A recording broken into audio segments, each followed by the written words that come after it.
Go. Streaming from South Africa to the world.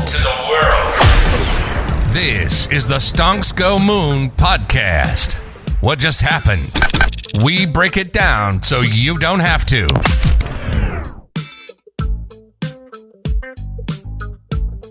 Stonks Go Moon podcast. My guest today, Ani Mohan. He leads global expansion. Yeah, at SNPIT. Thank you for having me. I needed a big introduction. It's not often that you get to speak to an Indian that's born in Japan, leading the global expansion, Japanese expansion, we'll get into that, for a tech company. It's not often that happens. I think maybe not for you, but I think I do know quite a few people who are similar to my background. But yeah, understandable. I love it. And for the listeners, he is not from upstate New York. I've asked, so please, please don't. You don't have to worry. It's not from upstate New York. Let's get into SNPIT, right? For those that haven't heard about SNPIT, give us an overview of what SNPIT is and what do you aim to achieve in the NFT space? Yeah, so SNPIT is it's really simple. It's a snap to earn project where you take pictures, you earn tokens. We also have NFTs called Camera NFTs. So it's very conceptually very similar to some of the other GameFi, move to earn projects that we've seen over the last few years. Like but instead of, there you go, like Step. Okay. But conceptually it's very similar, but instead of walking or moving, our game is focused on the art of taking pictures. Yeah. Stop this exercising for payment nonsense. Give me something where I can sit and do something. I love it. Go on. Well, it's actually interesting because I think we'll get into it later, but a lot of our core users, they actually travel quite a bit so that they can take really, really good pictures.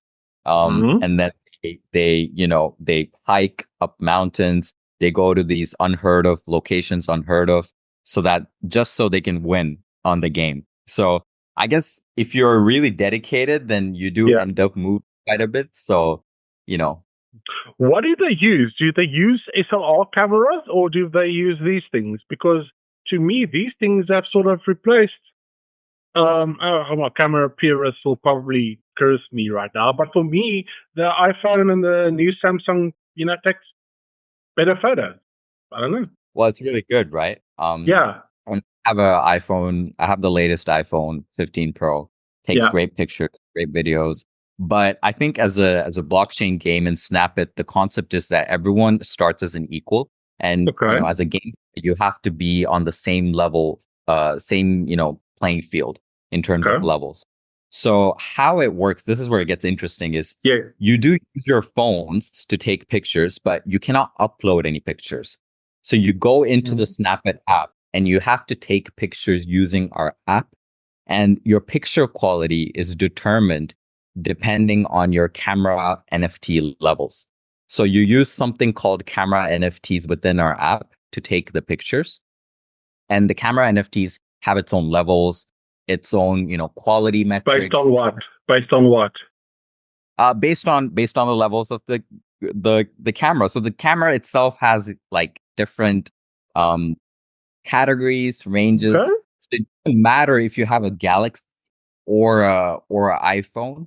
When you're starting off, if your camera level is 1, regardless of whatever phone you have, your picture is going to be pixelated. Okay. That's very interesting because when I went to the Play Store and went to look at the app, one of the comments actually said, why is my photos pixelated? Or something to that effect. And I think it's a very new concept for people because we're I've got the best, latest, this, 200 megapixel that, what, and then they're like, why is it pixelated? So it's a very new concept. Even for, It is. And I think, depending on the users, initially they get a little frustrated. They're like, you might be getting the best sunrise picture of the best sunrise and your picture is still pixelated. But that's kind of the GameFi concept of it, right? You work through that, you do your best, you keep playing it every day, and then you earn some points, you earn some tokens, you use the points to reinvest into your camera NFTs so that you can upgrade the levels. And eventually, maybe after a month or two, you'll get to a where you can actually take pretty good quality pictures. So from the app, right, what technologies are on the back end? Is it blockchain? Is it your own chain? What are we talking about? Yeah, so actually our main chain, we're on Polygon. Okay. And in terms of the back end, some of the kind of the techie things which are going on behind the scenes is, first of all, in terms of on-chain data, we push location and timestamps. And maybe we'll get into this a bit later, but essentially SNPIT is like a multi-phase project.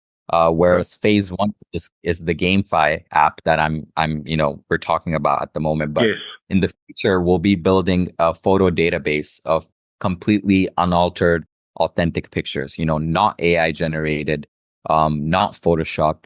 So it's basically pictures which are verified to be actually taken by real users at a real point in time at an actual location. We'll get into it a bit later, I guess, but so we have the location and timestamp, which will be on-chain data.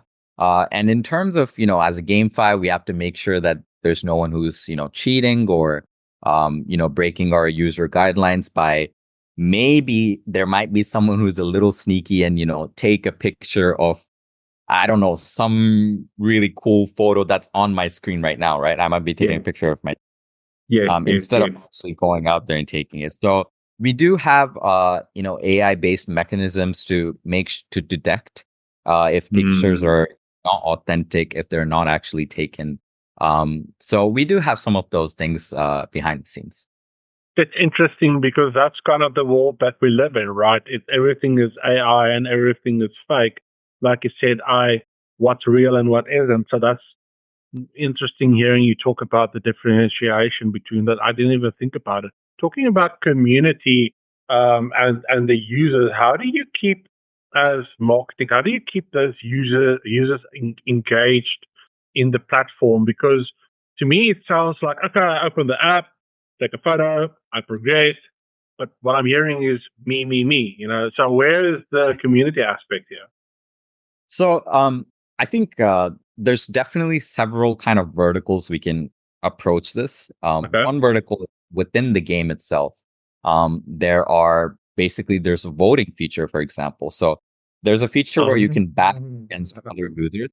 So let's just say that you and I are both taking a picture and we participate in a battle, right? And that's cool. And the system randomly picks two pictures to be put up against each other. So let's say you and I are competing, and whoever gets 10 votes first wins that.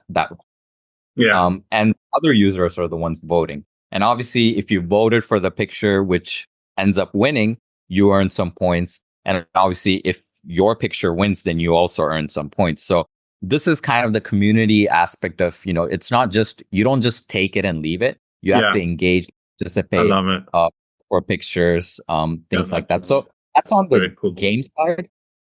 In terms of kind of more general community building, we do a lot of partnerships with a lot of other blockchain games or blockchain Web3 projects, but also the Web2 industry. So one really good collaboration opportunity that we have is we're actually doing a partnership with one of the largest travel agencies in Japan. And they're a global company as well. They're called HIS. And we are releasing a collab NFT with them. And simultaneously, HIS will be organizing tour groups for photography enthusiasts. And they go on basically photo tours and location hunting for, really where you can take really cool pictures. I was about to ask what type of content does it best, but it sounds to me like it's sort of Instagram worthy content. Is that a fair assumption? I think it's a fair for the newcomers. It's a fair assumption, but one thing to make it very clear is it's Instagram without the hype or the clout. It's authentic Instagram. It's like Instagram without the OnlyFans links. exactly, exactly. So we don't really encourage people to, I mean, of course, if you want to take a selfie and post it, go for it.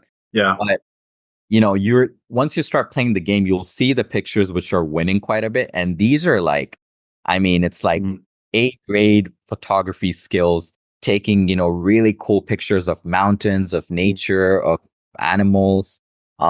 So, even in terms of the concept of Snap It, when we first started the project, it's around the idea of rediscovering the beauty that's around us all the time. But a lot of times, if you're maybe an Instagram influencer and, if you're doing great on it, then fantastic for you. You're probably living a much better life than I am.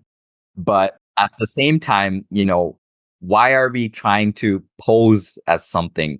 And before we do it, we're trying to create something which doesn't exist and, trying to sell that as a beautiful thing. Whereas there's a lot of beauty around us that we kind of we don't see it. So the core concept behind Snap It is let's rediscover the beauty that's right in front of us, that's around us.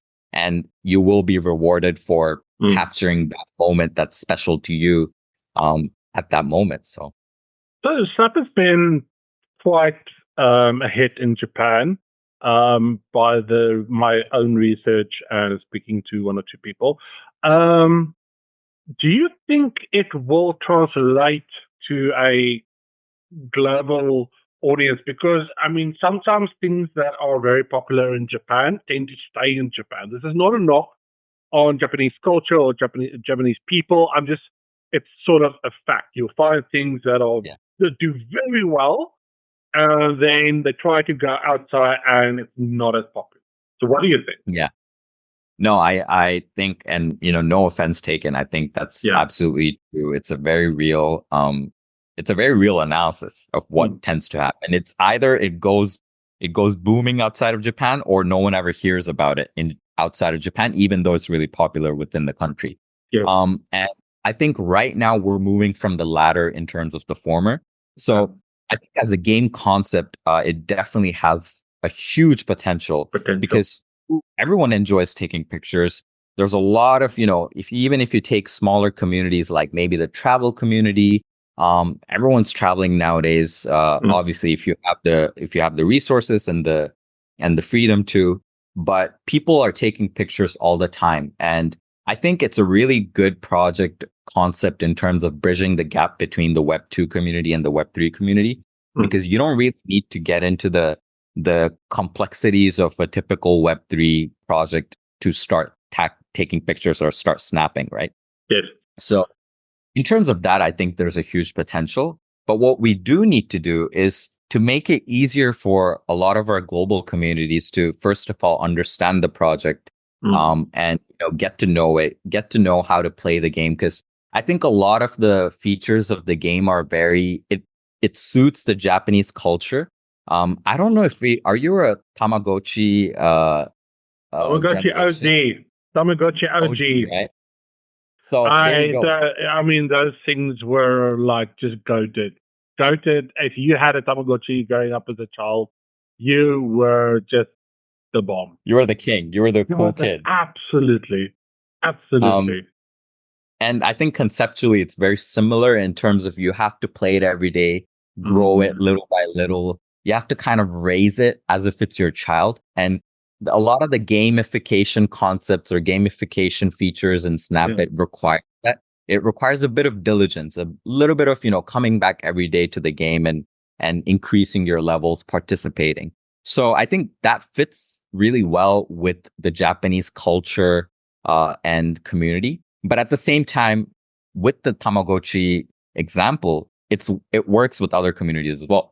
It's just about how we push it out, how we let people know. What I'm thinking now is, and this is totally off the cuff, and I might be very wrong, but to me, it also fits in very well with the creator economy. Because if you can find a way to create content around what you're doing, like the travel and the like you said, treating it like a Tamagotchi and like experience, and push that content onto YouTube and Twitter and Instagram and whatever, and basically funnel everything into what you're doing, that could be an amazing opportunity for a creator that's maybe travel orientated as well. No, absolutely. And those are kind of communities that we would love to, reach out to. We are starting to reach out to. And I think going forward, we're definitely trying to think more outside of the box. Yeah. I think a lot of Web3 projects, they tend to get stuck into this mindset of, it has to be Web3.